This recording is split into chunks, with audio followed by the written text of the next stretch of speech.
Bonjour à tous, on se retrouve pour une nouvelle vidéo après plus d'un an d'absence malheureusement, et aujourd'hui j'ai décidé de commencer une nouvelle série qui portera sur le thème des mystères. C'est pourquoi la vidéo portera sur l'affaire Roswell en lien avec la zone 51.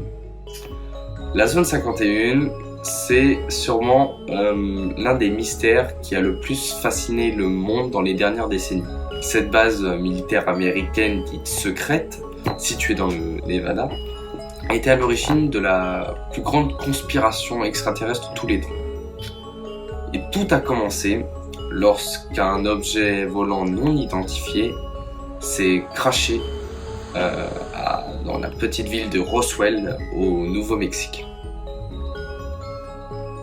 Nous sommes le 4 juillet 1947, en plein début de la guerre froide, lorsque des débris se crachent dans le ranch de William McBrazen, dans une zone désertique et peu accessible. Il faut savoir que William, il a l'habitude de retrouver des morceaux de ballons météo dans son ranch. Sauf que là, il est persuadé que c'est autre chose, donc il décide d'alerter le shérif de Roswell, qui lui juge opportun d'avertir la base militaire la plus proche. Et c'est ainsi que le mardi 8 juillet 1947, le major Jesse Marcel de la base aérienne de Roswell publie un rapport comme quoi les rumeurs d'un vaisseau extraterrestre sont réelles.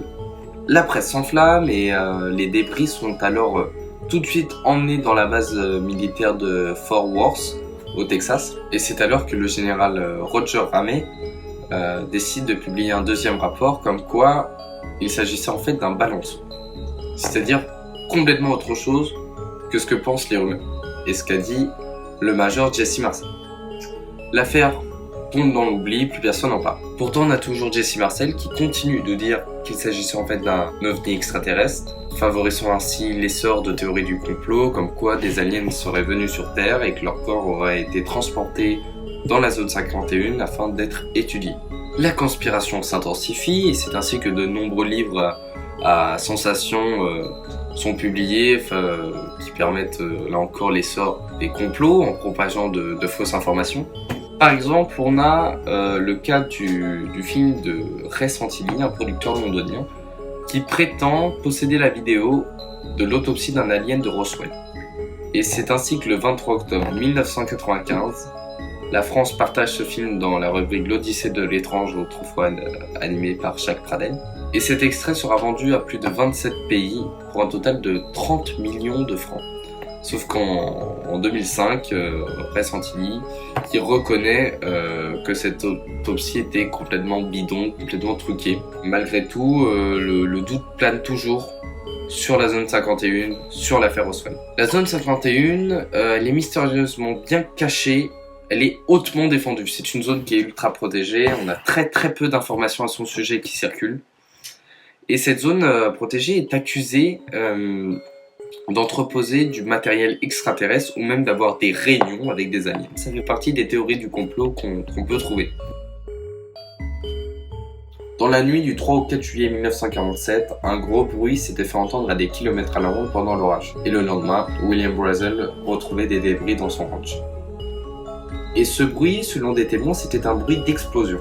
De plus, le fait que l'armée s'est dépêchée pour récupérer et dissimuler les débris sans donner trop d'informations ainsi que les propos de Jesse Marcel ont alimenté les rumeurs extraterrestres.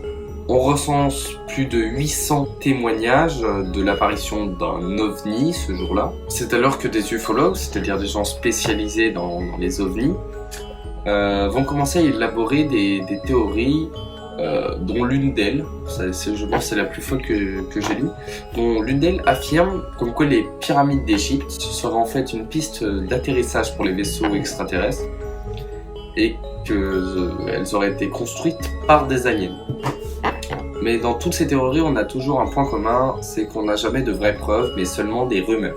Donc au final, on compte le bruit mystérieux dans l'orage, les témoignages de l'apparition d'un ovni, les théories des ufologues, les débris bien évidemment dans le ranch de Brazel, les rapports contradictoires de l'armée et la dissimulation des débris.